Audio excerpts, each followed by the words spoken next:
Dante's Paradise, Canto 29. The Angel Hierarchy. When Latona's twins, one setting in the sign of Aries and the other rising in Libra, are belted by the same horizon's line, as long then as the zenith's fulcrum bears their perfect balance, till one another leave their common belt and change their hemispheres, so long did Beatrice, smiling in delight, stay silent, her eyes fixed on the fixed point, whose power had overcome me at first sight.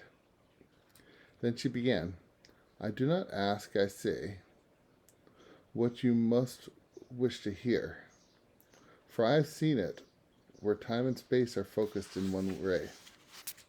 Not to increase its good, nor mill nor dram can add to the perfection, but that reflections of his reflection might declare, I am. In his eternity, beyond time, above all other comprehension, as it pleased him, new loves were born to the eternal love.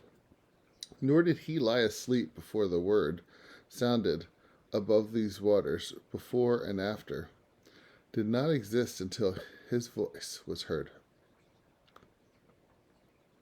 Pure essence and pure matter, and the two joined into one, were shot forth without flaw, like three bright arrows from a three-string bow. And as in glass, in amber, or in crystal, a ray shines so that nothing intervenes between its coming and being, which is total, so the threefold effect rayed from its sire into created being without beginning and without interval and instantly entire. Order was the co-created fact of every essence, and at the peak of all, these angel loves created as pure act.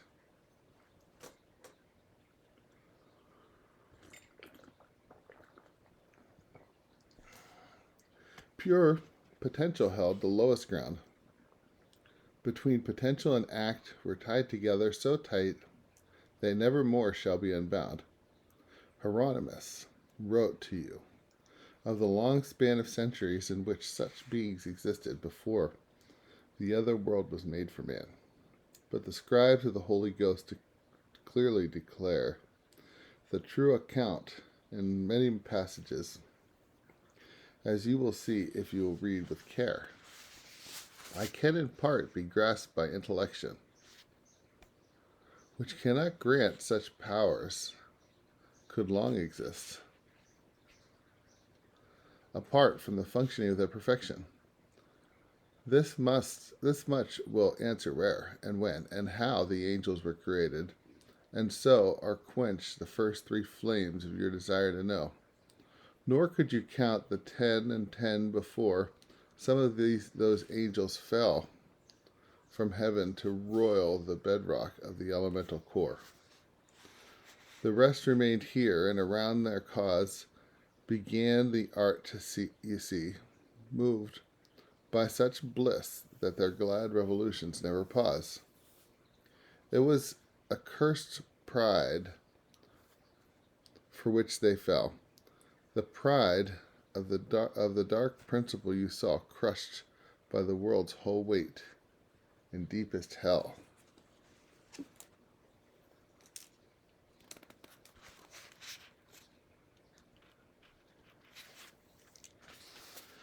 These you see here were humble, undemanding, and prompt in their acknowledgement of the good that made them capable of such understanding, whereby their vision was exalted higher by illuminating grace in their own merit, in which their wills are changeless and entire.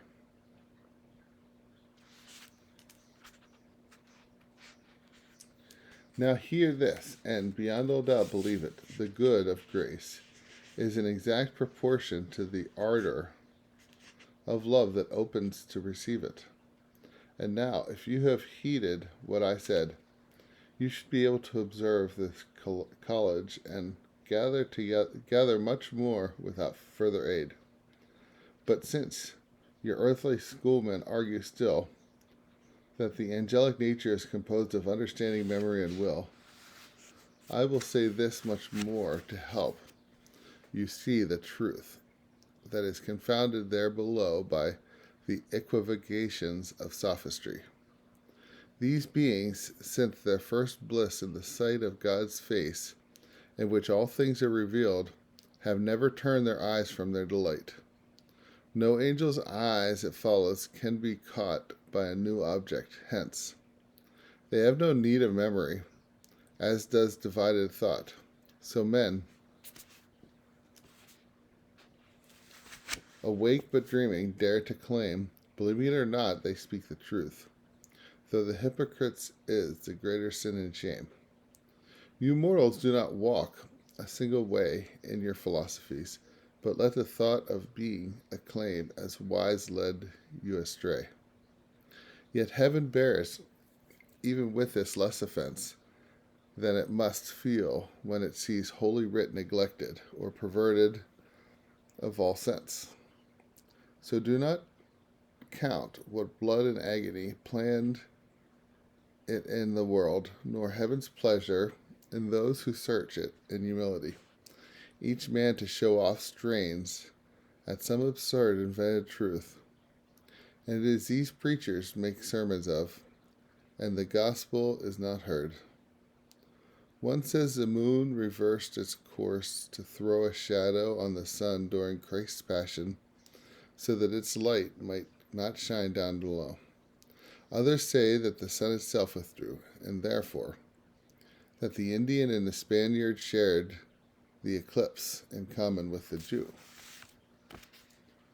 These fables pour from pulpits in such torrents, spewing to right and left, and in a year they outnumber the Lapi and Bindi in all Florence.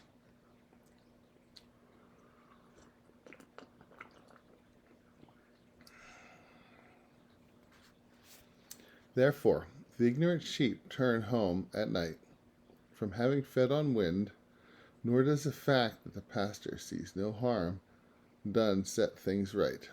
Christ did not say to his first congregation, "Go and preach twaddle to the waiting world." He gave them rather holy truth's foundation. That, and that only, was the truth revealed by those who fought and died to plant the faith.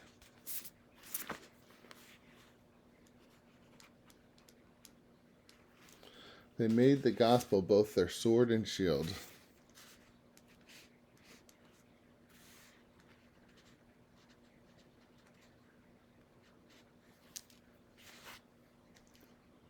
Now preachers make the congregation roar with quips and quirks, and so it laugh enough. Their hoods swell, and they ask for nothing more. But in the tippets there nests such a bird that the people could see it, would soon know what faith to place in pardons thus conferred.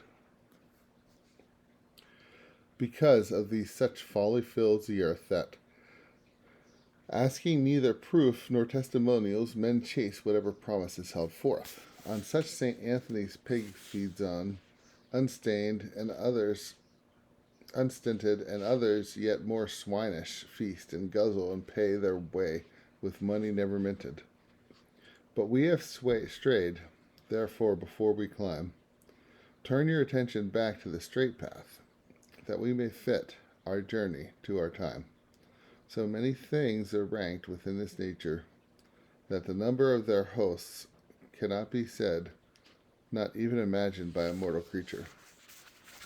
Read well what Daniel saw at heaven's height. You will soon see that when he speaks of thousands, every finite number is lost from sight. To all, the primal light sends down its ray, and every splendor into which it enters receives the radiance in its own way. Therefore, since the act of loving grows, from the act of recognition the bliss of love blazes in some of these, and in some it glows. Consider how lofty and how wide is the excellence of the eternal worth, which in so many mirrors can divide. Its power and majesty forevermore, itself remaining one as it was before.